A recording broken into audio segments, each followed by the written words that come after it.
Hello guys, अस्सलाम वालेकुम। आज हम पढ़ने वाले एक न्यू टॉपिक का नाम है direction of a chemical reaction. Direction of chemical reaction क्या बताता है? एक केमिकल रिएक्शन की डायरेक्शन क्या होगा। डायरेक्शन हमारे पास कौन कौन से होते हैं? एक होता है फॉरवर्ड फॉरवर्ड डायरेक्शन, एक होता है बैकवर्ड डायरेक्शन। बैकवर्ड डायरेक्शन और रिवर्स डायरेक्शन भी उसे कहते हैं। सबसे पहले इस टॉपिक के अंदर दो चीज़ के बारे में डिस्कस करते हैं। वो हमारे पास क्या है? एक है हमारे पास QC, एक है हमारे पास KC। सही है। QC हमारे पास क्या है और KC हमारे पास क्या है? सबसे पहले बात करते हैं KC। KC क्या है हमारे पास?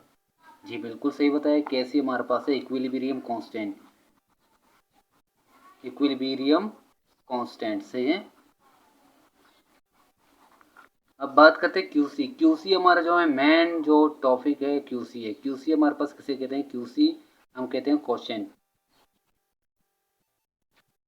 ये हमारे पास क्या है? QC कहते हैं क्वोशेंट को। सही है। अब क्वोशेंट क्या है?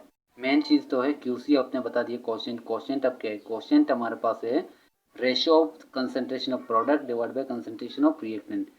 ये मैं यहाँ पे लिखूंगा the ratio of concentration of product divide by concentration of reactant.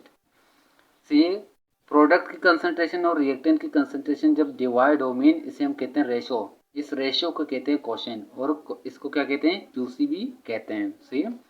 अब बात करते हैं इसकी डायरेक्शन की। सबसे पहले मैं यहाँ पे लिखता हूँ रूल नंबर वन।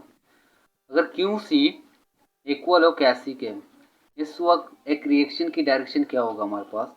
ये तो सिंपल सी बात है। QC जब इक्वल टू हो KC के, वो हमारे पास कौन सी पोजीशन पे है? इक्विलिब्रियम पोजीशन पे है, मीन स्टेबल है। और रिएक्शन क्या होगा हमारे पास? और रिएक्शन हमारे पास स्टेबल होगा। कौन सी होगा? स्टेबल। अब रूल नंबर 2 की बात करें। रूल नंबर 2 और 3 जो मेन हमारे पास है, ये रूल नंबर 2 और 3 है। रूल नंबर 2 में देखें, जब QC लेस देन हो KC से, QC लेस देन KC, इस वक्त हमारे पास एक रिएक्शन की डायरेक्शन क्या होनी चाहिए? अगर QC लेस देन होगा KC से, हमारे पास रिएक्शन की डायरेक्शन होगा फॉरवर्ड। कौन सी होगा? Forward direction. सही है। फॉरवर्ड डायरेक्शन क्यों होगा? अभी मैं एक रिएक्शन भी यहाँ पे लिखूंगा। रिएक्शन से आप लोग को बिल्कुल समझ में आ जाएगा। यहाँ पे लिखूंगा 2O3। जब ये रिएक्ट कर रहा है, रिवर्सिबल रिएक्शन हो रहे हैं यहाँ पे 3O2। यहाँ पे देखें, और एक बात और सुने। जब QC लेस देन हो KC से और रिएक्शन कौन सा होगा? फॉरवर्ड डायरेक्शन होगा। लेकिन कंसंट्रेशन किसकी ज़्यादा होगा? रिएक्टेंट की, प्रोडक्ट की? कंसंट्रेशन प्रोडक्ट साइड की ज़्यादा होगा। क्यों प्रोडक्ट साइड की ज़्यादा होगा?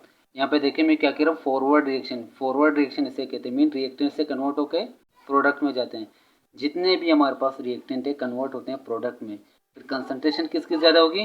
प्रोडक्ट की, क्योंकि रिएक्टेंट साइड हमारे पास कुछ भी नहीं रहेगा, सारे प्रोडक्ट में कन्वर्ट होंगे। अब यहाँ पे देखिए रिएक्शन से आप लोग को मालूम होगा, यहाँ पे क्या लिखा हुआ है? 3, यहाँ पे क्या लिखा हुआ है? 2। मीन प्रोडक्ट की साइड नंबर ऑफ मोल्स ज़्यादा हैं as compare to reactant.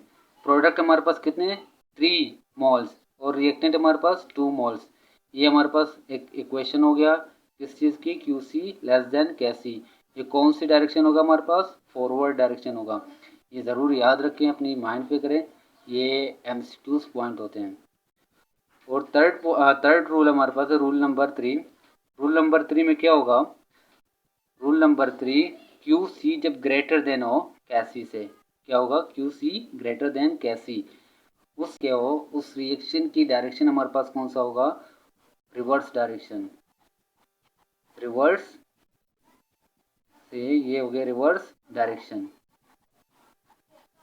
Reverse direction तो हो रहा है, लेकिन इस वो रिवर्स डायरेक्शन के दौरान कंसंट्रेशन किसकी ज़्यादा होगी? रिएक्टेंट की या प्रोडक्ट की? अब इस रिएक्शन के ज़रिए हम देखेंगे किसकी कंसंट्रेशन ज़्यादा होगा। सही है। ये हमारे पास N2 3H2, ये रिएक्ट कर रहा है, हमारे पास बन रहा है अमोनिया। से अब यहाँ पे देखिए कौन सी डायरेक्शन है? Reverse direction. मीन ये हमारे पास रिवर्स डायरेक्शन है। जितने भी प्रोडक्ट है हमारे पास, ये सारे कन्वर्ट होंगे कहाँ पे? रिएक्टेंट पे। अब यहाँ पे देखिए रिएक्टेंट साइड कितने मोल्स मौजूद है? 3 मोल्स यहाँ पे और 1 मोल्स यहाँ पे। कितने हो गए? रिएक्टेंट साइड 4 मोल्स और प्रोडक्ट साइड कितने मोल्स हैं, 2 मोल्स है, कितने 2, इसीलिए कंसंट्रेशन किसकी ज़्यादा होगी, रिएक्टेंट साइड की, और यहाँ पे कंसंट्रेशन किसकी ज़्यादा होगी, प्रोडक्ट साइड की। सही है, ये बात याद रखिए, अपने माइंड पे रखें। सही है, ये बहुत इंपॉर्टेंट टॉपिक हो, स्पेशली एमसीक्यूज में, ये सारे एमसीक्यूज में आते हैं। जब हम स्टडी करने वाले हैं क्यूसी के न्यूमेरिकल नंबर 1 स्टार्ट करेंगे। पेज नंबर हमारे पास है 12, पेज नंबर 12, न्यूमेरिकल नंबर 1। क्या लिखा हुआ, सवाल में पढ़ रहा हूँ, सवाल बुक में लिखा हुआ है, पेज नंबर 12 पे जाएं। लिखा हुआ the values of K C for the following reaction at 717 K is 48। 717 K mean temperature दे रहे केल्विन में, टेम्परेचर की हमें ज़रूरत नहीं है यहाँ पे, लेकिन 40 हेड दिया गया है, 48 हमारे पास के कैसी मीन 48 के इक्वल है। सही है, और दूसरी क्या दे रहे हैं हमारे पास, एक रिएक्शन है, रिएक्शन के बाद हमारे पास है at a particular instance the concentration of H2I2 and HI mean हमारे पास H2 की कंसंट्रेशन गिवन है, I2 की कंसंट्रेशन गिवन है और HI की भी कंसंट्रेशन गिवन है। अब इसकी वैल्यू लिखेंगे। सबसे पहले इसकी वैल्यू है 0.2 और इसकी 0.6। यूनिट इसके कुछ ऐसे हैं, मोल पर लीटर, मोल पर लीटर, इसकी भी मोल पर लीटर। सही है, क्योंकि ये तीनों कंसंट्रेशन यूनिट सेम होगा हमारे पास। मालूम क्या करना है, एंड पे लिखा हुआ है calculate reaction quotient mean reaction quotient मालूम करना है। रिएक्शन कोशेंट के अलावा और इसकी डायरेक्शन भी बताना है हमें। मालूम क्या करना है, क्यूसी मीन कोशेंट, और इसकी डायरेक्शन भी बताना है। प्रेडिक्ट द डायरेक्शन, ये दो चीज़ें हमें मालूम करना है। सॉल्व करेंगे, सॉल्व करने के बाद सबसे पहले हमारे पास एक फॉर्मूला है कैसी का। कैसी किसके बराबर है, कैसी equal to concentration of product divide by concentration of reactant. अगर आप लोग ने लेक्चर नंबर 0.3 देखा है तो आप लोग को मालूम होगा कैसी की फॉर्मूला क्या होता है और इसके न्यूमेरिकल किस टाइप के होते हैं।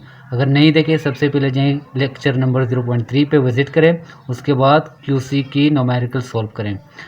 इस सवाल में एक इक्वेशन भी हमारे पास गिवन है। इक्वेशन कुछ इस तरीके से H2 plus I2 hydrogen gas plus iodine gas and ये रिएक्ट कर रहा है, बना रहा है 2HI। सही है, इस रिएक्शन के ज़रिए हम क्या मालूम करते हैं, क्यूसी मालूम करते हैं। QC equal to concentration of product divide by concentration of reactant. ये मैंने आप लोग को बताया था, क्यूसी किसके बराबर है, concentration of product divide by concentration of reactant. सही है,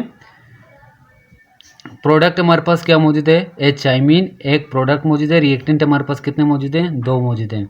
सबसे पहले यहाँ पे लिखते हैं HI लिखेंगे, HI के साथ यहाँ पे 2 भी लिखा हुआ है। 2 हमारे पास कहाँ पे होगा, यहाँ पे पावर। डिवाइड करेंगे, रिएक्टेंट हमारे पास क्या मौजूद है, hydrogen gas and iodine gas. सही है, आयोडीन गैस। इसके करने के बाद क्या करेंगे, सिंपल इसकी वैल्यू लिखेंगे। HI की वैल्यू हमारे पास क्या मौजूद है, 0.6, यहाँ पे लिखेंगे 0.6 और इसकी स्क्वायर भी करेंगे।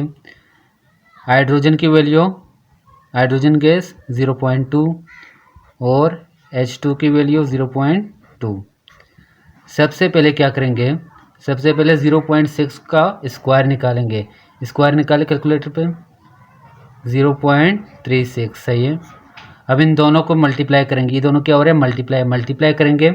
मल्टीप्लाई करने के बाद हमारे पास वैल्यू आ रहा है 0.04। इन दोनों को अब क्या करेंगे, डिवाइड करेंगे। इन दोनों को डिवाइड करें, से डिवाइड करने के बाद हमारे पास आ रहा है आंसर 9। अब देखें इसकी डायरेक्शन भी बताने। क्यूसी हम लोग ने मालूम कर लिया। मालूम अब क्या करना है, direction, predict the direction mean direction भी हमें बताना है। अब यहाँ पे देखिए क्यूसी हमारे पास क्या मौजूद है, क्यूसी की वैल्यू 9 और केसी की वैल्यू क्या है हमारे पास 48। क्यूसी की वैल्यू ग्रेटर देन है और क्यूसी की वैल्यू बड़ा है और केसी की वैल्यू बड़ा है। कौन सी वैल्यू बड़ा है, केसी की वैल्यू ज़्यादा है क्योंकि ये 48 है, क्यूसी की वैल्यू कम है क्योंकि 9 है। फिर यहाँ पे क्या लिखेंगे, since the value of Q C less than K C मैंने आप लोग को बताया था QC जब लेस देन होगा कैसी से, और रिएक्शन कौन सा, रिएक्शन में कौन सा डायरेक्शन होगा, उस रिएक्शन का डायरेक्शन कौन सा होगा। QC लेस देन कैसी, द रिएक्शन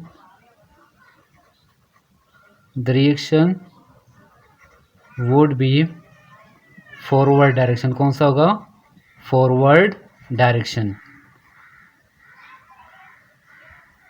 इसीलिए सबसे पहले मैंने आप लोग को डायरेक्शन समझाया, डायरेक्शन क्या होते हैं, QC लेस देन हो, QC ग्रेटर देन हो। इसीलिए मैंने समझाया था इस न्यूमेरिकल के अंदर हमें इसकी डायरेक्शन भी बताना पड़ेगा। डायरेक्शन हमारा इसका क्या है, since the values of QC less than KC। QC की वैल्यू क्या था हमारे पास 9 और KC की वैल्यू क्या है 48। सही है, ये क्या है हमारे पास QC लेस देन KC। इसीलिए हमारे पास उस रिएक्शन की डायरेक्शन कौन सा है, फॉरवर्ड डायरेक्शन है। सही है, ये हमारा आंसर। अब इस न्यूमेरिकल को देखें, ये न्यूमेरिकल भी बिल्कुल उसी न्यूमेरिकल की जैसी है। पेज नंबर 18 में जाए, सेक्शन डी। इस चैप्टर के हैंड में लिखा होगा सेक्शन डी, पेज नंबर हमारे पास है 18। क्वेश्चन नंबर वहाँ पे है क्वेश्चन नंबर 3। सही है, सवाल वहाँ पे लिखा हुआ है, मैंने डायरेक्ट डेटा बनाया। डेटा में क्या लिखा हुआ है, HI की कंसंट्रेशन गिवन है हमारे पास 2 एक्सपोनेंट -5 मोल पर डेसीमीटर क्यूब। हाइड्रोजन की कंसंट्रेशन हमारे पास मौजूद है, हाइड्रोजन गैस की 1 एक्सपोनेंट -5। I2 की कंसंट्रेशन हमारे पास मौजूद है 1 एक्सपोनेंट -5। इन सब की यूनिट क्या है, मोल पर डेसीमीटर क्यूब। और KC की वैल्यू हमारे पास 1 एक्सपोनेंट -4। मालूम क्या करना है, QC।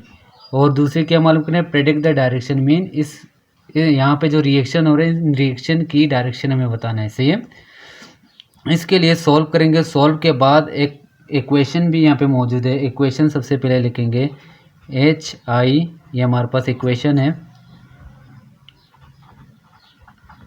सही है, इस सवाल में इक्वेशन इस तरीके से गिवन है हमारे पास। सबसे पहले आप क्या करेंगे, QC की फॉर्मूला। QC हमारे पास किसके बराबर है, concentration of product divide by concentration of reactant. Product हमारे पास कितने मौजूद है, 2 मौजूद है, और रिएक्टेंट 1 मौजूद है। सही है, यहाँ पे लिखेंगे कंसंट्रेशन ऑफ H2 और कंसंट्रेशन ऑफ I2 डिवाइड करेंगे। रिएक्टेंट हमारे पास क्या मौजूद है, HI। सही है, ये हमारे पास रिएक्टेंट, और इसके पास 2 भी लिखा हुआ है। साइड पे क्या लिखा हुआ है, 2। ये 2 कहाँ पे जाएगा, पावर पे। सही है, अब क्या करेंगे, इनकी वैल्यू लिखेंगे। H2 की वैल्यू क्या है हमारे पास 1 एक्सपोनेंट -5, और I2 की वैल्यू 1 एक्सपोनेंट -5। इनकी वैल्यू लिखेंगे 1 एक्सपोनेंट -5, और यहाँ पे भी क्या लिखेंगे 1 एक्सपोनेंट -5। डिवाइड करेंगे, डिवाइड करने के बाद HI की वैल्यू हमारे पास क्या मौजूद है, 2 एक्सपोनेंट -5, 2 एक्सपोनेंट -5, और इसकी स्क्वायरिंग भी करेंगे। अब क्या करेंगे, सही है, इन दोनों को मल्टीप्लाई करेंगे। दोनों को मल्टीप्लाई करें, मल्टीप्लाई करने के बाद हमारे पास वैल्यू क्या आ रहा है, 1 एक्सपोनेंट -10। डिवाइड करेंगे, 2 एक्सपोनेंट -5 की स्क्वायर निकाले। सबसे पहले स्क्वायर निकालें, हाँ सही है। स्क्वायर निकालने के बाद हमारे पास वैल्यू क्या आ रहा है, 4 एक्सपोनेंट -10। अब इन दोनों को क्या करेंगे, डिवाइड करेंगे। डिवाइड करें अपने पास, इन दोनों को डिवाइड करें। डिवाइड करने के बाद हमारे पास वैल्यू क्या आ रहा है, 0.25। क्या आ रहा है, 0.25। मीन QC की वैल्यू हमारे पास 0.25 मौजूद है। आ गई आंसर। और KC हमारे पास क्या है, 1 एक्सपोनेंट -4। अगर इसको एक्सपोनेंट में कन्वर्ट करें, एक्सपोनेंट में कैसे कन्वर्ट कर सकते हैं, ये इसको एक बार ऐसे राउंड ऑफ करते हैं, 2.5 एक्सपोनेंट -1 हो गया। सही है, और यहाँ पे क्या मौजूद है, 1 एक्सपोनेंट -4। अब ये आप लोग खुद बताएं, ये वैल्यू ग्रेटर है या KC की वैल्यू ग्रेटर है। सही, QC की वैल्यू क्या है, ज़्यादा है, KC की वैल्यू यहाँ पे कम है, क्योंकि ये -4 है, यहाँ पे -1। यहाँ पे क्या है, -1। फिर क्या हो सकता है हमारे पास, यहाँ पे लिखेंगे सिंस द वैल्यू